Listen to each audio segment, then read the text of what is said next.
The Story of Civilization, Part 2, The Life of Greece, being a history of Greek civilization from the beginnings and a civilization in the Near East, from the death of Alexander to the Roman conquest, with an introduction on the prehistoric culture of Crete by Wilbur. Chapter 28, The Climax of Greek Science, Section 4, Theophrastus, Herophilus, Erasistratus. Zoology never rose again in antiquity to the level that it had reached in Aristotle's History of Animals. Probably by an agreed division of labor, his successor, Theophrastus, wrote a classic treatise, The History of Plants, and a more theoretical discussion called The Causes of Plants. Theophrastus loved gardening and knew every aspect of his subject. In many ways he was more scientific than his master, more careful of his facts, and more orderly in his exposition. A book without classification, he said, was as untrustworthy as an unbridled horse.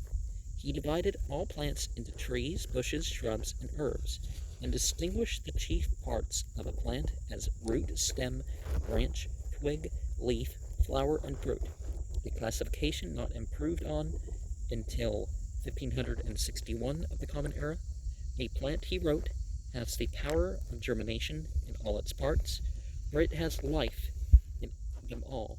The methods of generation of plants are these: spontaneous, from a seed, a root, a piece torn off, a branch, a twig, pieces of wood cut up small, or from the trunk itself.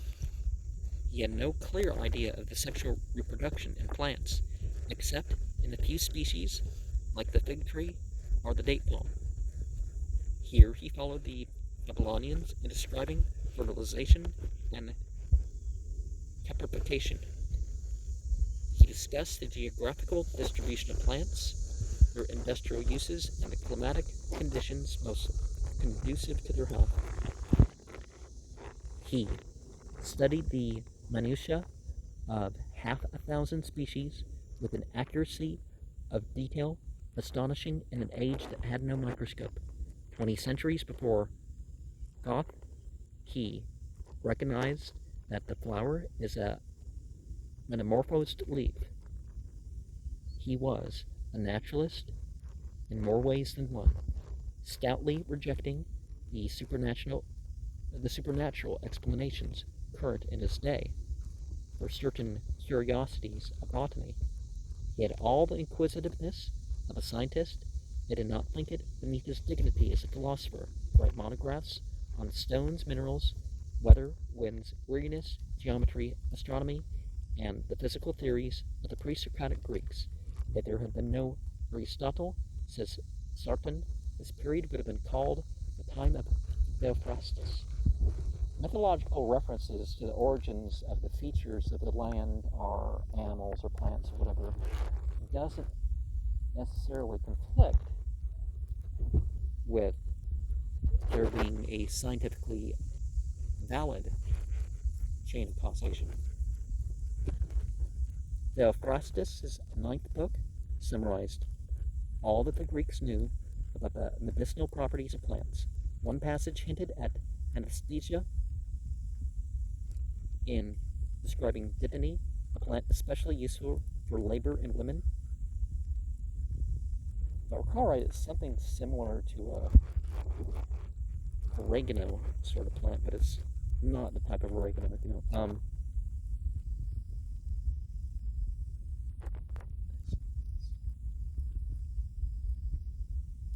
people say that either it makes labor easy or stops the pains. Some cure it for incense use in rituals.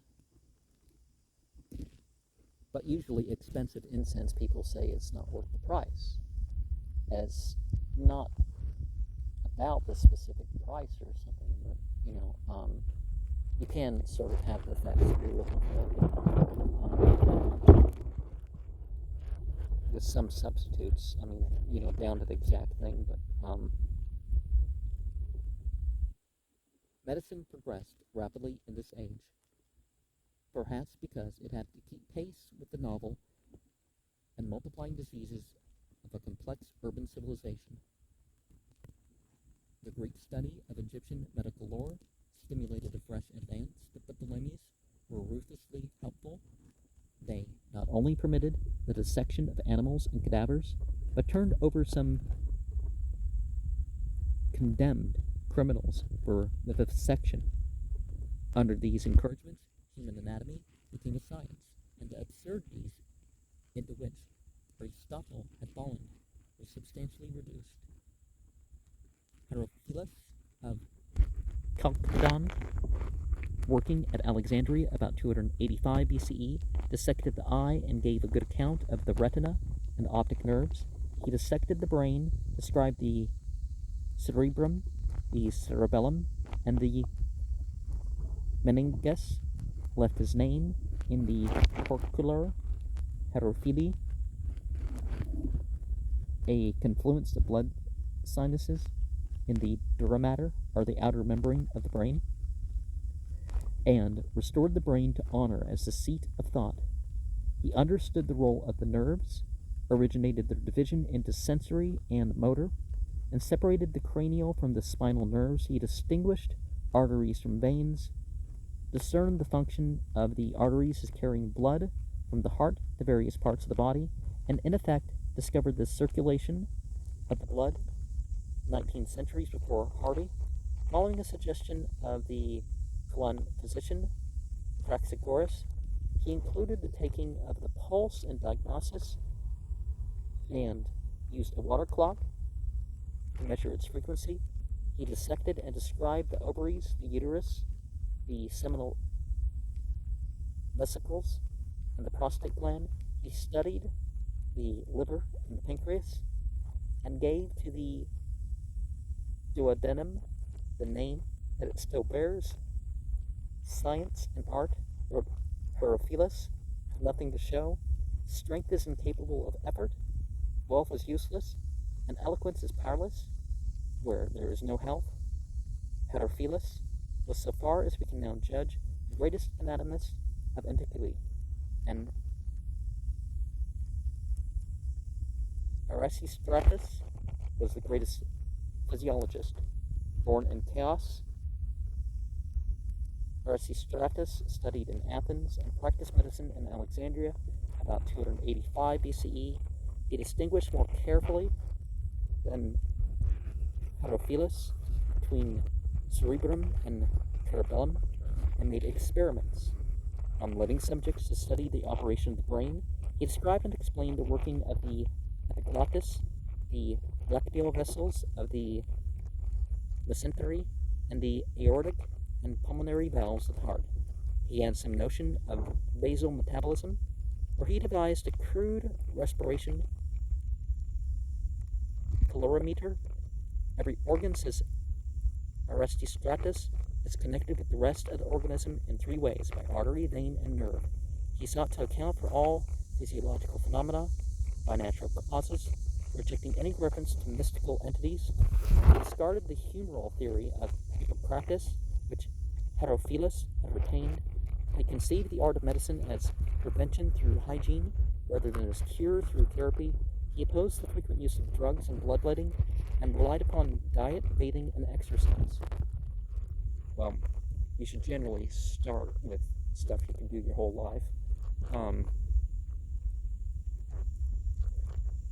Such men made Alexandria the Vienna of the ancient medical world, but there were great schools of medicine also at Tralles, Miletus, Ephesus, Pergamum, Paras, Syracuse.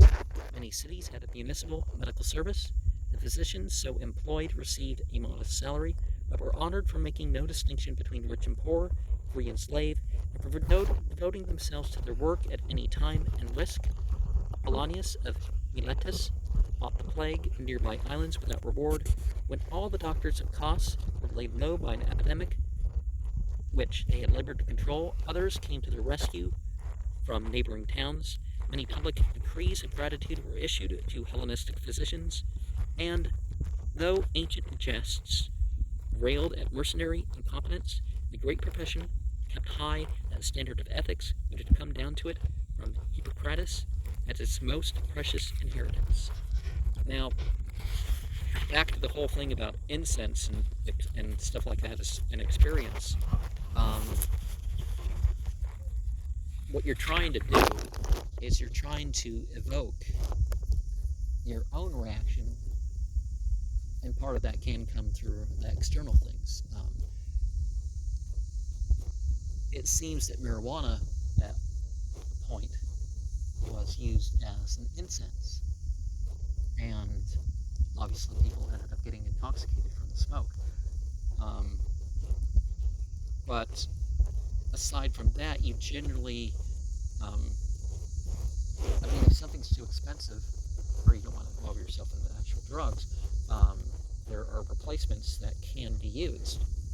I forget exactly what, was it Aaron Leitch came up with a replacement using dates or something like that, and some other stuff to replace the oud experience. And basically the oud thing, that smell after the rain or when it first rains, or I think when it first rains is when it's the strongest, the petrocur sort of thing.